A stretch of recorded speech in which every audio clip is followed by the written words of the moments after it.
Greetings and welcome back to Phasmophobia. This episode we'll be doing a professional Tanglewood street house. Recently received information about possible haunting in this location. Alright, already added a bunch of equipment, so we'll just jump in, and hopefully in this episode I can find a Ouija board to run my experience and explain how they function.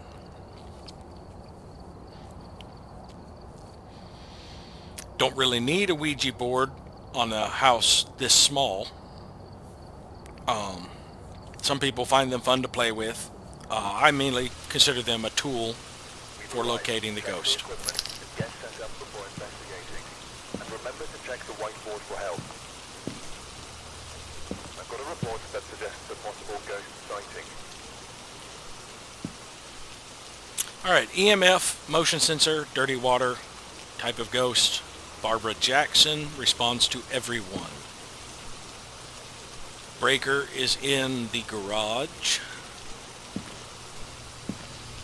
So we will get our strong flashlight.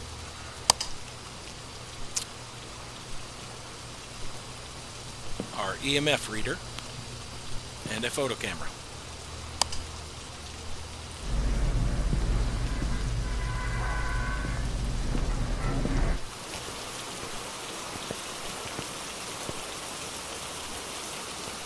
Alright, so I'm going to sweep through this house and see if I can find a Ouija board.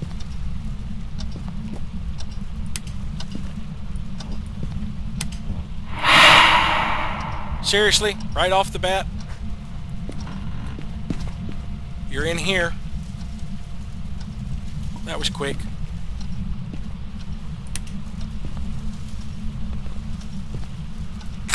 Interaction photo.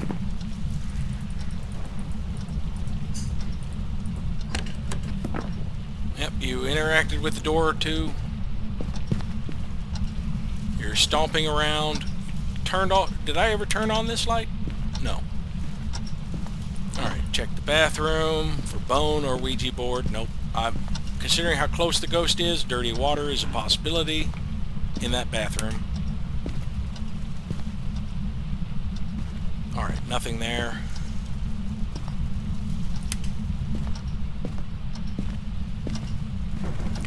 Turned off my lamp. Now, we just experienced the ghost event called the Scream. Let's see what it has done to my sanity. Already down 15 points. I should only have been down around 5, so it probably dropped at about 10. Excuse me. Let's bring in the motion sensor. Place it in that room.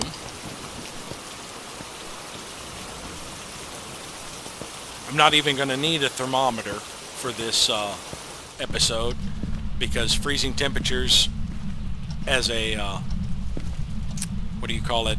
form of evidence I will find by seeing my breath. Search a few more rooms of the house for a Ouija board or a bone. Let's get our camera out. Once again, we've got a particularly active ghost, so it may materialize.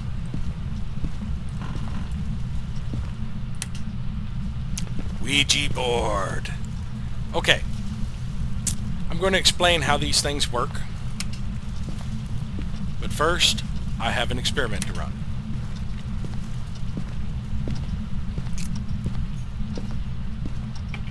We are taking the Ouija board out of the house. So, I want to do it right here so you can see the lights. Now, right now, if I take a photo of this, I don't get anything. You have to have it glowing by left-clicking on it. And that gives you the Ouija board photo. While it's glowing, using local chat, you can ask questions. What is your favorite room?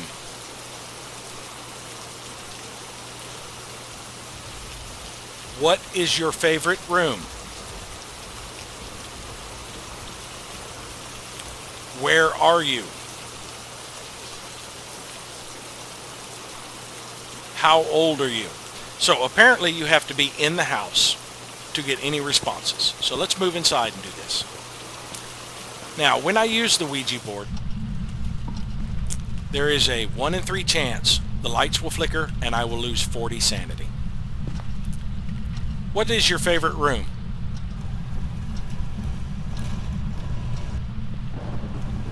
Nursery. That is the only question you really need to ask a Ouija board. What is your favorite room? It will tell you where the ghost room is, where you have to set up for evidence. I did not lose a lot of sanity using that Ouija board because it didn't flicker. Now, if it, in that 1 in 3 chance, if it causes the lights to flicker, you immediately lose 40 to 50 sanity. It is very devastating. That is regardless of ghost type. If it successfully answers the question, you will lose 5 to 10 sanity. Unless it is a demon, and you will lose nothing. But it being a demon does not preclude losing sanity for it causing the lights to flicker. So the best way to use a Ouija board is if you haven't located the ghost room yet, you have somebody here watching sanity, and you ask a question.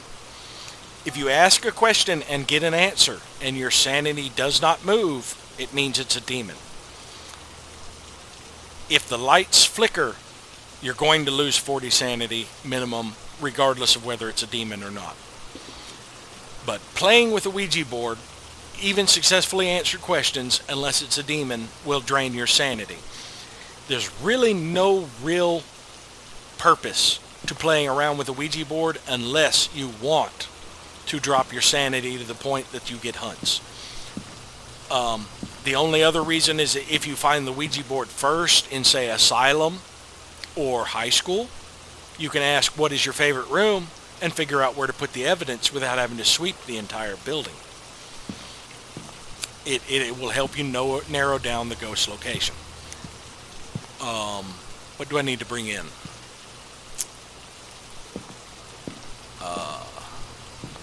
Matter of fact, I don't need the sanity pills right now.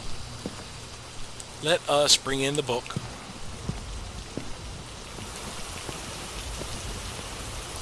And I need to shut off that Ouija board because I don't want to accidentally trigger it.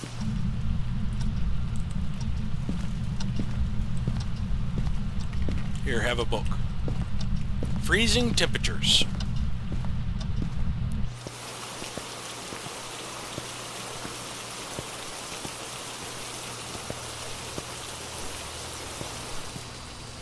Let's get across.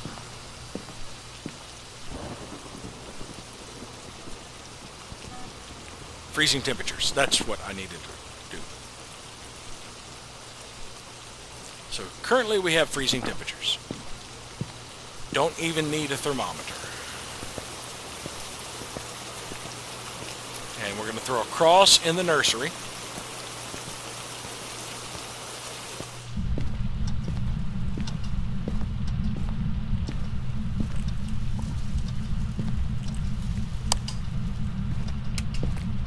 Going to bring in a video camera on a tripod.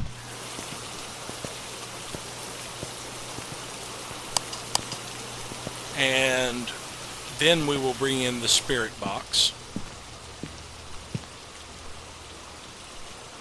Let's make sure it's on before we pick it up so I don't forget to turn it on after I put it down.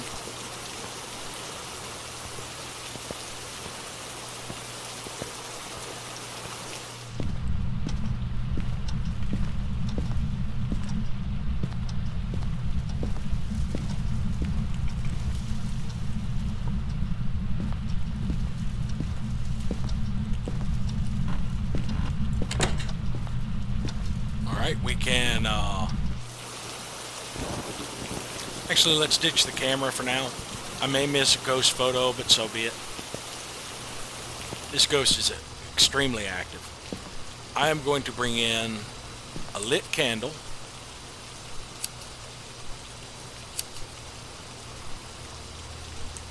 and the spirit box. And yeah, let me actually check the video camera before I go in.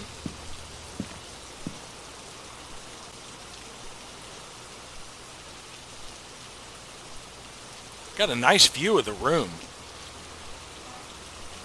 Yeah, we see the motion sensor tripping. I can get a good view of the book from here too.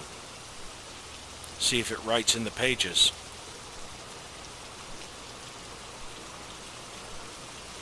Not seeing a ghost orb.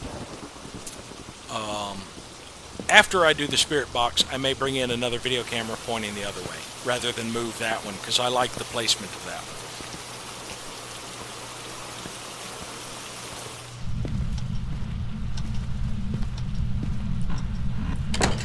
Stop closing the door on me.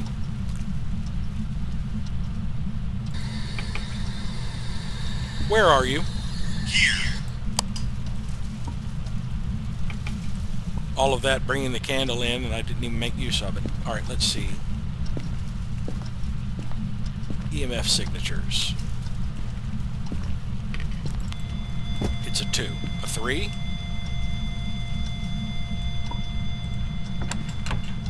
Yep, you interacted with the door. Let me check it again. Still a 2 or 3. Alright. Crawling around on the floor with an EMF reader. So we have spirit box. So now it is either a wraith, a mare, or a demon. I haven't seen a ghost orb yet, so let's check for fingerprints. And let's actually pick up our camera now.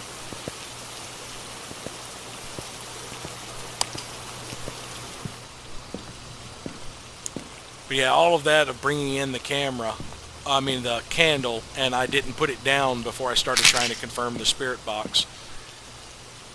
Genius play there. Alright.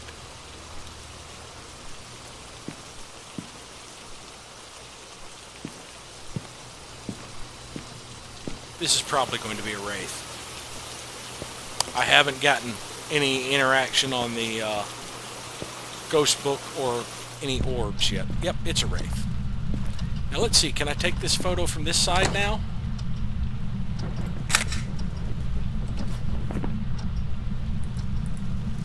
Yes.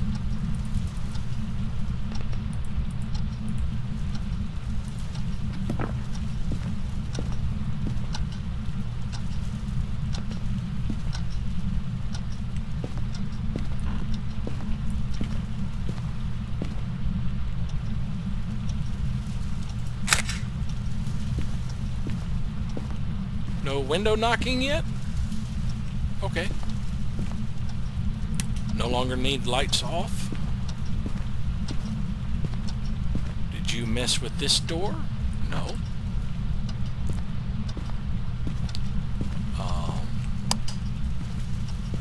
I haven't found a bone yet, have I? Let's do a sweep of the house for bone.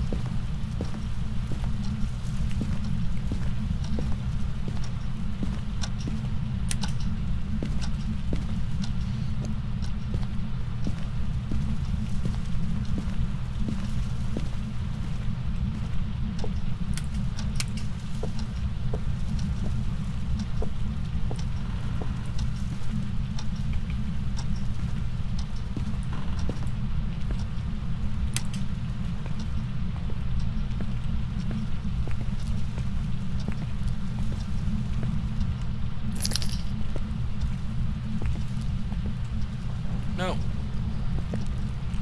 Not upstairs. Oh, but blind. Almost walked right over it.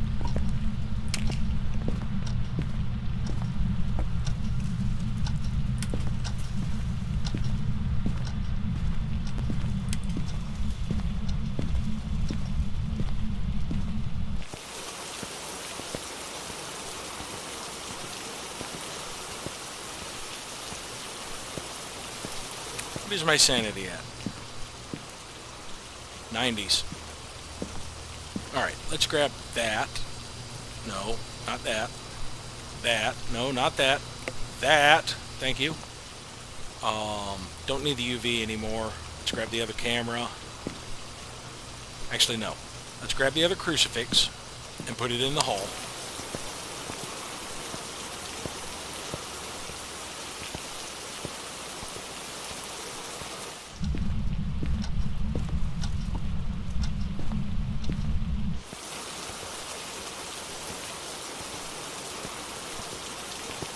Now let's grab the camera.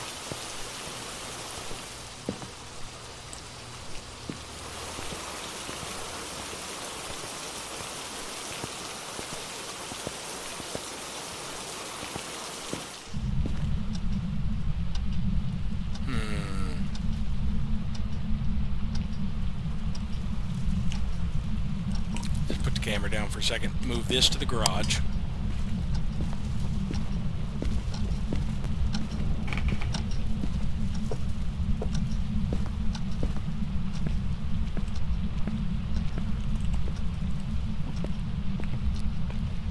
Now let's go back and get the other camera.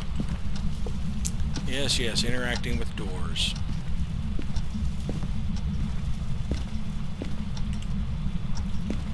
So I want to demonstrate one more thing. It may risk my death, but so be it. Alright, we're going to turn this light on. We're going to close this door. We're going to open a cabinet to hide in.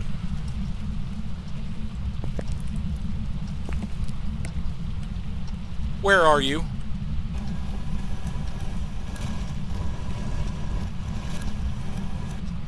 Still in the nursery. Gotcha.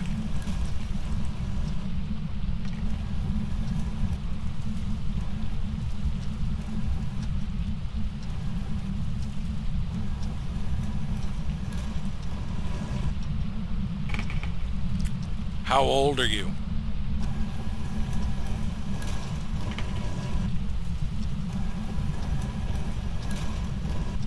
Okay. Who did you kill? That dropped my sanity by 40. That's what I wanted to show you. Sometimes you will get that event where the lights flicker. It would drop your sanity by 40. And I did it far away from the ghost in case it triggered a hunt so I could hide. And I carried the sanity pills to make up for it. So, if you are having a hard time locating the ghost, that is the only time I recommend using the Ouija board. Because you see, even after taking the sanity pills, I'm still in the 60s. Ouija board devastates your sanity. Now that's because not only did I lose it for that event, I lost it for 2 successfully answered questions because this was not a demon. So, you know, Ouija board is a very dangerous tool. It's a risk if you're in a large building and cannot locate the demon, or it is useful to tank your sanity quickly if you need to trigger a hunt or want to do the objective survive with 0 sanity. But it's not something to play around with without risk. If you do sit there, play around with the Ouija board, you're risking a lot. And that's something you need to accept if you're going to do that. So there we have it. I did not get dirty water in a sink. I did identify the ghost type. Not really anything else. Oh, Wraith and Salt. I can do that. Actually, now I will use these. Let's drop the camera. So, Wraiths do not leave footprints when they interact with salt. Interacting with salt also makes them less active for a period of time. So let's put this down and put some salt right here. Where are you? Okay, it just interacted with the salt, and there are no footprints.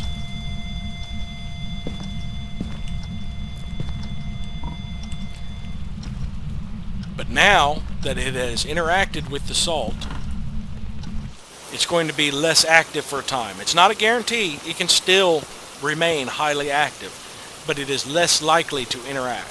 See, that was its ghost event that just happened, and now I'm down into the 50s on sanity because they finally fixed that bug where it used to give you sanity. And as you can see, it's probably going to remain inactive for a period of time. It may have occasional small spikes. And if I smudge, it would be even more significant of an impact. Because wraiths, once they step in salt, tend to keep to themselves for a bit. Now, since whether or not it does something is entirely random, it's entirely possible it can roll the proper numbers it needs, basically, and it seems like the salt was completely useless. So that's not a guarantee that it's not going to do anything. It is a bit of a guarantee it won't hunt for a little bit. But, yes. So, as you can see, they don't leave footprints. That's another surefire way to figure out it's a wraith. So there you go.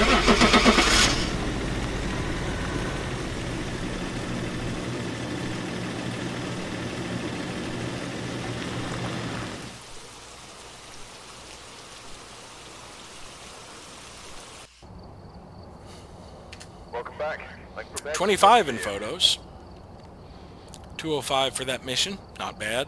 Fairly quick. Did not get the dirty water, though. But there you have it. We'll call this an episode. Thank you all for watching, and we'll see you next time.